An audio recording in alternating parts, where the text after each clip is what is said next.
This is Joan Fullerton, and I want to show you a really easy and fun way to make a photo transfer.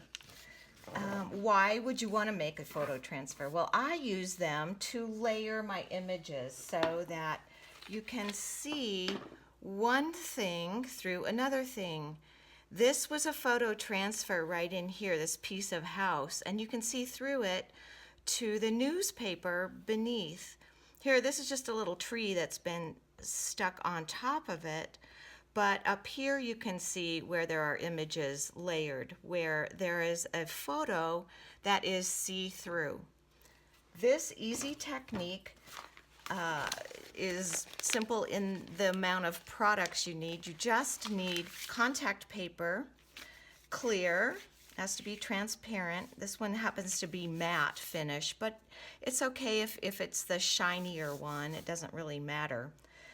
You got to be sure it's clear though, because if you buy that shelf paper that's contact that's white, you're not going to get a see-through transfer. So you buy this, it comes in a roll. I get it at Target or Walmart or the dollar store. And then you need a photograph. It also works on magazine pages. It picks up the ink. But I use a Xerox or a laser photocopy of something that has a lot of white in it.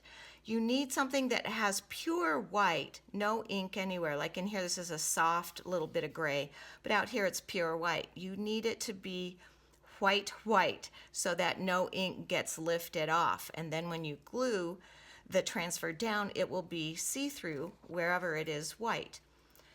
Now, the technique is to separate the backing. So an easy way to do that is to wiggle it back and forth until the paper separates from the sticky plastic. So I've wiggled it back and forth, made it break down, and now I'm able to separate the plastic from its backing. Now this is another important thing. Be sure you put the sticky part into this ink. Now the inkjet copies don't work. They are water-soluble ink and they will not lift with this particular glue on this stuff. So it has to be a laser or a Xerox copy. If you don't have a copier that has that kind of ink, go to your print shop. I go to UPS, especially if I want to have some really big ones created. So I'm moving this a little bit so I get the edge of the teacup, coffee cup, whatever it is in here. Now there's a wrinkle. I can lift that up and get it out. Usually I don't really mind. Even if the image has a little break in it, I think that's okay. So you stick it in really well. I'm going to push that ink into the sticky glue of the backing and then turn it over. Oh, you know what? You might want to trim it first so you don't overwork. So I'm going to just cut it out. You could go around the shape if you wanted, but I want some of that dark edge to define this teacup. So I'm just going to cut it out like this. This is a photograph I took on my phone, and then I manipulated the image a little bit in my computer to be sure that the whites were really white. Just a little piece of sandpaper. Rough up the back of it.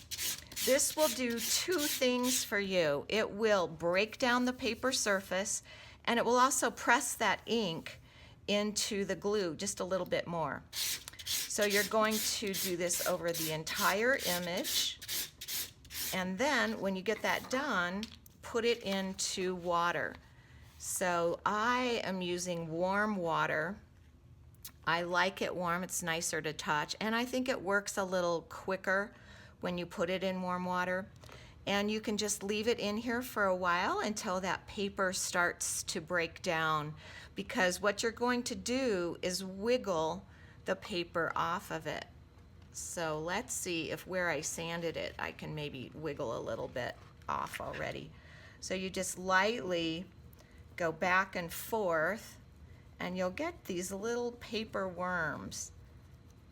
And sometimes I get lucky and great big chunks come off of the paper. And once you've got then that white paper off of there, you're going to have your image on this clear piece of plastic. So that's pretty cool, because then you've got this plastic see-through image and you can figure out where in a mixed media painting you might want to put it. Look at the big hunk came off here. So let's see how it's see-through. Perhaps it might be an image that would go into here. As I keep taking the paper off, this will be see-through. Now, here's how you adhere it. I use regular gel, so mine's actually in a giant size container, but you can buy smaller amounts. And then with a big old nasty brush or a plastic card, or a better brush too, I suppose, you can layer your image. Now here's one I made of an old photograph. This is actually a great-grandmother of mine.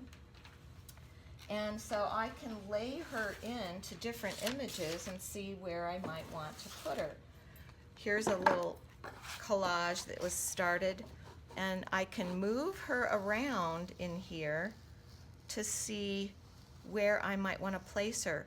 Now, you don't want to make a photo transfer and not have something underneath it to poke through. Otherwise, just glue, a photocopy down. You want to use a photo transfer so that you see through it to something else. So this might be something I want to put in here, maybe because I happen to know that this woman was a little bit serious and stern, like super religious. I might want to add a little bit of leopard fun into her. You can play around with these images and just let them evolve as you layer on top. Here's another idea, is I might just want to use a real high chroma background to lay her on there.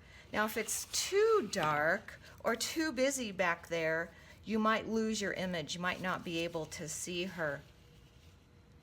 And maybe you do want part of your image to be obscured and get lost. But let's just glue this in. Let me show you how it works.